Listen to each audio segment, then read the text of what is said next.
ನಮಸ್ಕಾರ ಎಲ್ಲರಿಗೂ. ಇಂದು ನಾನು ನಿಮ್ಮನ್ನು ಕರೆದೊಯ್ಯಲಿದ್ದೇನೆ ಕರ್ನಾಟಕದ ಚಿಕ್ಕಮಗಳೂರು ಜಿಲ್ಲೆ ಅಮೃತಾಪುರದ ಪ್ರಸಿದ್ಧ ಅಮೃತೇಶ್ವರ ದೇವಸ್ಥಾನಕ್ಕೆ. ಇದು ಹೊಯ್ಸಳ ಸಾಮ್ರಾಜ್ಯದ ಶಿಲ್ಪಕಲೆಯ ಅದ್ಭುತ ಪ್ರತಿಭೆಗೆ ಒಮ್ಮೆ ಮರಳಿ ವೀಕ್ಷಿಸುವ ಅವಕಾಶ.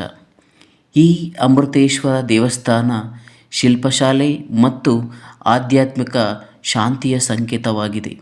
ಇದು ಸುಮಾರು 1196 ಇಸವಿಯಲ್ಲಿ ಅಪೂರ್ವ ಶಿಲ್ಪಕಲೆಗೆ ಹೆಸರಾದ ಅಮೃತೇಶ್ವರ ದಂಡನಾಯಕ ಅವರ ನಿರ್ದೇಶನದಲ್ಲಿ ದಕ್ಷಿಣ ಭಾರತದ ಹೊಯ್ಸಳ ರಾಜ ಶ್ರೀ ವೀರಬಲ್ಲಾಳನ ಆಳ್ವಿಕೆಯಲ್ಲಿ ಕಟ್ಟಲ್ಪಟ್ಟಿದೆ.